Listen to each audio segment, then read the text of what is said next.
చాలా గర్వకారణం అనిపిస్తుంది.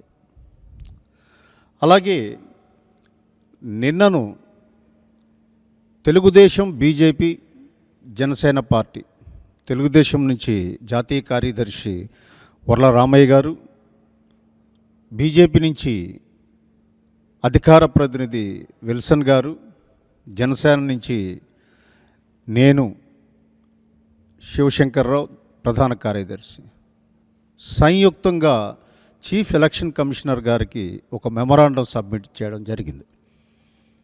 ఏమిటి అంటే వచ్చే నెల పెన్షన్స్ని 1వ తారీఖుకి లబ్ధిదారులందరికీ కూడా ఇంటి వద్ద ఇచ్చేటట్టే తగు చర్యలు తీసుకోవాల్సిందిగా ప్రభుత్వ యంత్రాంగాన్ని ఆదేశించవలసిందిగా చీఫ్ ఎలక్షన్ కమిషనర్ గారిని కోరడం జరిగింది.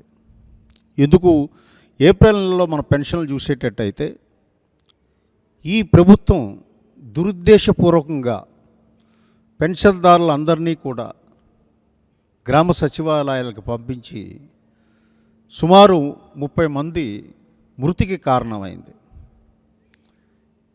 వాటిని ప్రభుత్వ హత్యలుగా మనం పరిగణించవచ్చు. మే నెలలో ఎండల తీవ్రత దృష్ట్యా ప్రభుత్వం ఈ రకమైనటువంటి కుట్రకి తెరతీయకుండా ఉండాలని చెప్పేసి 3 పార్టీలు సంయుక్తంగా సిఇఓ గారికి చెప్పడం జరిగింది, వివరించడం జరిగింది. సిఇఓ గారు కూడా చాలా పాజిటివ్గా స్పందించి ఆ విషయమై తగు చర్యలు తీసుకుంటారని చెప్పేసి చెప్పడం చాలా సంతోషదాయకం. కాబట్టి 1వ తారీఖునే ఎవరి ఇళ్ళ దగ్గర వాళ్ళకి పెన్షన్ లబ్ధిదారులందరికీ కూడా పెన్షన్ లభించడానికి కూటమి పార్టీలు సంయుక్తంగా తీసుకున్న ఈ చర్య వారికి చాలా ఉపశమనం, సంతోషాన్ని కలిగిస్తుంది అనడంలో ఎంతమాత్రం సందేహం లేదు. అలాగే సీఎం జగన్ గారి కోడ్ ఉల్లంఘన మీద ఫిర్యాదు చేయడం జరిగింది జనసేన పార్టీ తరపు నుండి.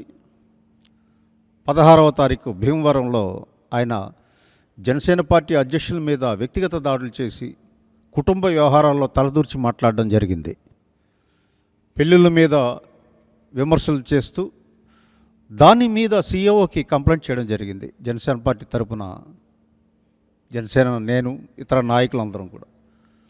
సిఇఓ గారు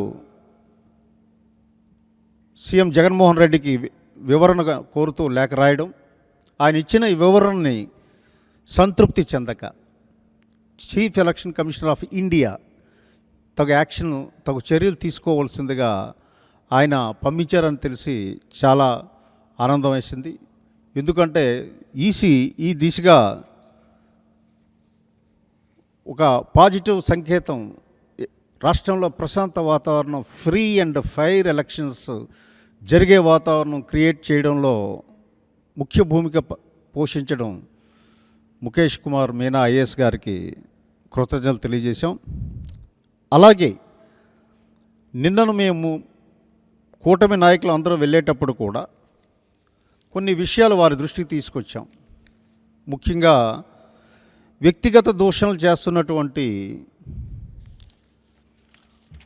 పోషాని కృష్ణమురళి,